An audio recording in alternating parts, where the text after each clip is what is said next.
Evening, everyone. Charles Moscowitz here. Thanks for joining me. My guest is Daniel Greenfield. He is a Stillman Fellow over at the David Horowitz Center, FrontPage Magazine, cutting edge columnist. He covers, often writes about, uncovers the issues regarding the left. And Daniel, thanks for joining me today. My pleasure. Thank you so much for having me. Now, Daniel, you just did an article that really caught my interest, and that is that Google is developing an app that can track people's whereabouts. And this is in response to the crisis of the virus. And it kind of is similar to the kind of stuff that's going on in China. And we've heard warnings about this, at least those of us who care about these issues. Over the past year, that China is tracking every single citizen with this app, and they're giving people social scores. If you don't get a good social score, you don't get benefits in the society.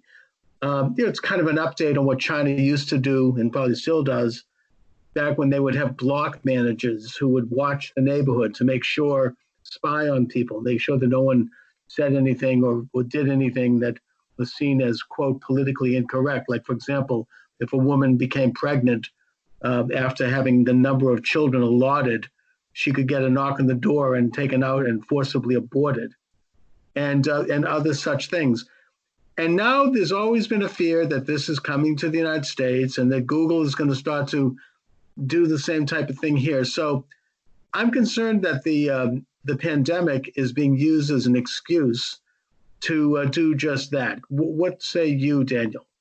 Well, we wanted to think that we were different in China, that the government isn't spying on us. But the bottom line is every time we were using a lot of these free applications, a lot of these free services from companies like Google and Facebook, they were amassing huge amounts of data on every single person who was using it. Now, was it bad enough when we were talking about it being used on desktop?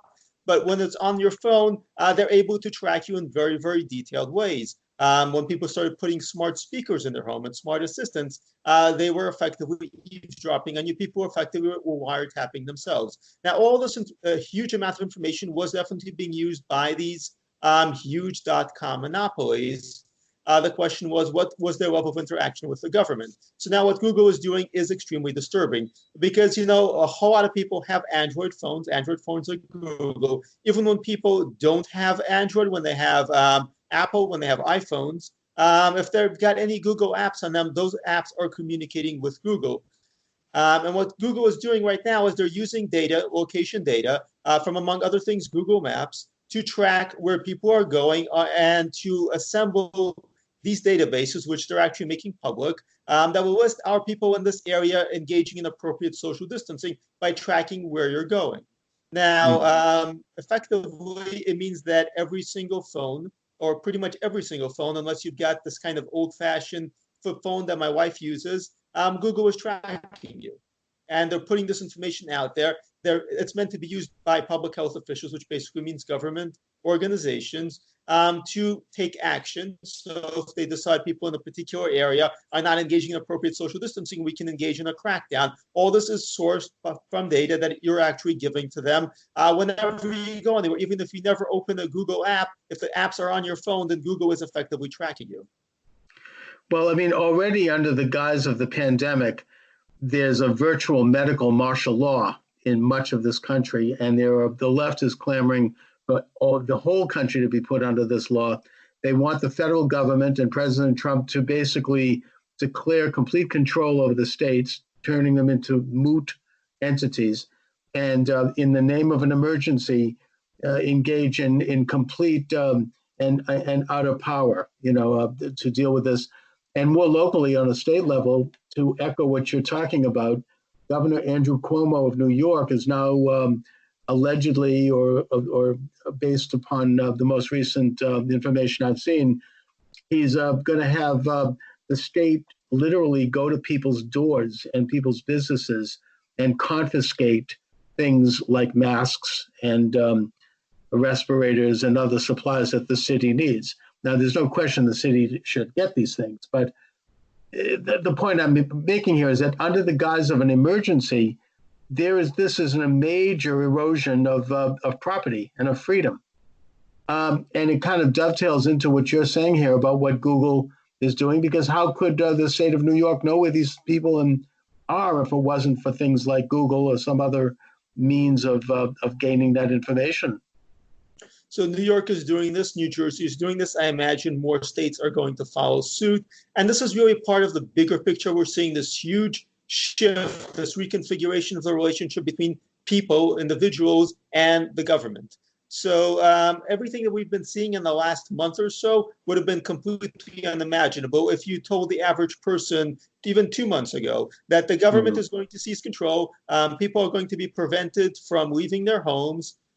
People are going to be closely monitored everywhere they go. They would have said, you're a nut job, you're a crazy person. This will never happen in America. And what's striking is, first of all, of course, that it has happened. It is still happening.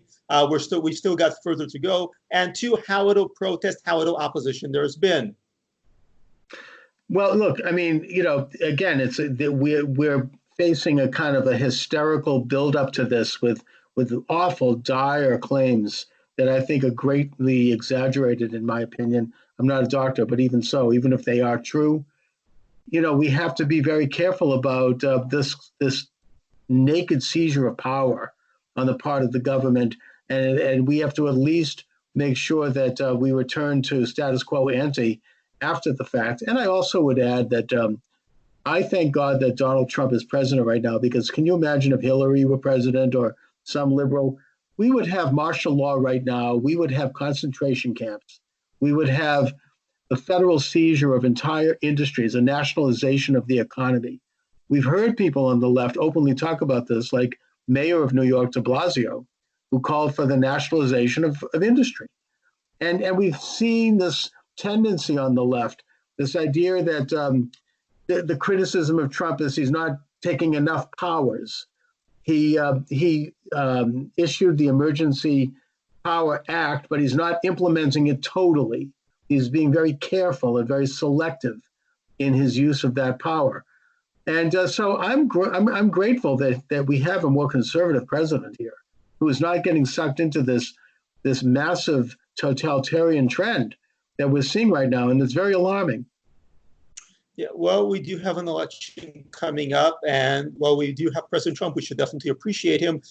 We don't know when this crisis is exactly calculated to end, and we don't know what's going to happen after. We certainly hope that President Trump will be reelected. If he's not, we are going to end up with a Democrat in the White House, and really Joe Biden is a guy who was basically mentally out to lunch, and you just push a button and he does what you want, or alternatively Bernie Sanders, who is an out-and-out socialist. So we could very well have an extreme radical in the White House who is actually using this crisis to fundamentally transform the country. And even with President Trump, you've got Nancy Pelosi in control of the House, and she's been pretty clear that she's going to use this, she's going to exploit this for everything. And you've got Jim Clyburn now, Representative Jim Clyburn, third-ranking House Democrat, actually in charge of oversight of the coronavirus relief. And this is a guy who's openly said that this is an opportunity to fundamentally transform things. So we're far from out of the woods in that regard. Oh, I think that they're trying to set up another impeachment. And this is exacerbated by the fact that Biden is so utterly incompetent and incoherent. And that's becoming more obvious to more people every day. So what else can they do but try to impeach him again? I mean, it's kind of a given, and that seems to me to be what's going on. Another piece of proof that they want to prolong this crisis, I would argue, and again, I don't know that, and I know that's a heavy thing to say, but I sense that sort of in the lines of what what Obama's chief of staff Rahm Emanuel famously stated on a national TV show, that don't let a good crisis go to waste. Well, this is their crisis. And yet there is this drug, this anti-malarial drug called hydroxychloroquine, that has proven to be very effective in treating serious cases of this flu. It's been tested in France, and it's been used. There's a doctor in New Jersey who used it on 62 of his patients, all of whom were cured.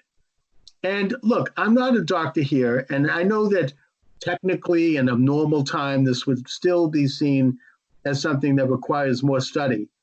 But at the same time, it seems to me that it's suspicious that any mention of this drug and you're attacked as being a kook and crazy. And that worse, Twitter apparently has decommissioned several major accounts of people because they just mentioned the name of this drug. I mean, I feel reluctant even to mention it here because this program is a YouTube program. I mean, will I be taken down from YouTube because I mentioned the name of this drug? I mean, what's going on here? It's certainly, unfortunately, not impossible that that's going to happen because YouTube is Google. The major platforms, Twitter has been the most aggressive. Google at this point, I'd say, is the second most aggressive in censoring. So one of the factors that we've been actually seeing kicked into action is the so-called censoring material that can, in theory, cause self-harm or medical misinformation. So now this has already been very, very broadly used to begin with. Certain .com platforms, even well before this crisis, were censoring pro-life accounts by claiming that they're actually engaging in medical misinformation or promoting self-harm just by warning against abortion. But now here they have a golden opportunity to use the crisis to engage in broad censorship. And, you know, I mean, I'm not a doctor, I'm not taking a position on it, but this kind of broad censorship, first of all, creates a good deal of public distrust. People actually assume the opposite of whatever they're being told to assume. When they see people being censored, they assume that there is something there and that this is being covered up. But this is an opportunity, once again, for this huge power grab. So going back a bit, why have people fallen into line so much? Because social media is being manipulated to create a consensus in this regard. People are being censored, certain views are being inflated.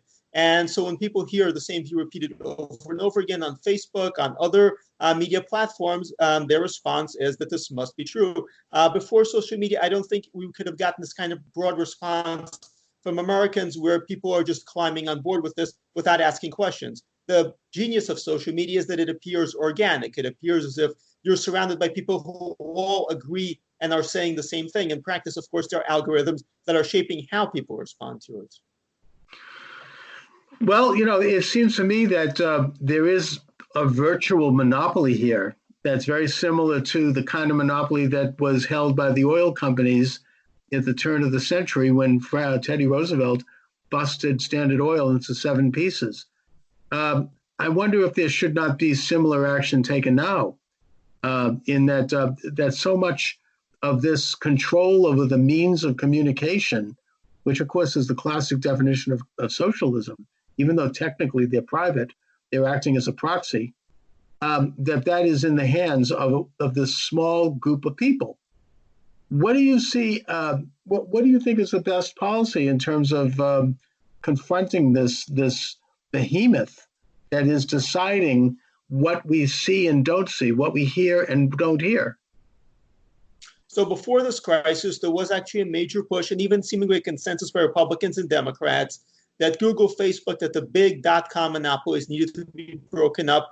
Virtually every attorney general, a state attorney general was involved in this. Attorney General Barr was looking at this. And you even had a consensus with leading candidates on the left. Bernie Sanders, Elizabeth Warren, with President Trump saying that a lot of these monopolies really need to be broken up. Now, of course, nobody's talking about this. The focus is very much elsewhere. But that is still what needs to happen. And an important thing about companies like Google, about a lot of these .com monopolies, they were not actually born as private companies. They were funded by federal research dollars. I mean, the whole internet was really funded by federal research dollars. But when you go to places like Stanford, their computer departments were all really benefiting from just about every single government agency you can imagine. Google was very much set up with federal dollars. So these are companies that American taxpayers invested money into. These are companies that have become monopolies. They effectively control the means of communication. If you're off Google, for example, you are effectively non-existent. If you're off Facebook, you don't exist on social media. Google controls about 80% of search. Facebook controls about 80% of social. It's not just Facebook, it's the other companies that they own, like Instagram. They can effectively erase you from existence. They control the means of communication to a degree that no company has ever controlled. And it is absolutely vital that they be broken up. And this crisis just shows us how dangerous they are. I think that that's absolutely right. And to add to the danger is the fact that they've been playing footsie with the communist Chinese. And we're seeing some of the results of that. Daniel, let my viewers and listeners know where they can read your excellent column and find out more about your excellent work. Absolutely. I'm a Schumann Journalism Fellow with the David Horowitz Freedom Center. David Horowitz was our intrepid leader. Yes. You can find my writing and his writing and many others at frontpagemag.com. Daniel Greenfield, I want to thank you very much for joining me today. As always, my pleasure. Thank you for everything you do. Thank you.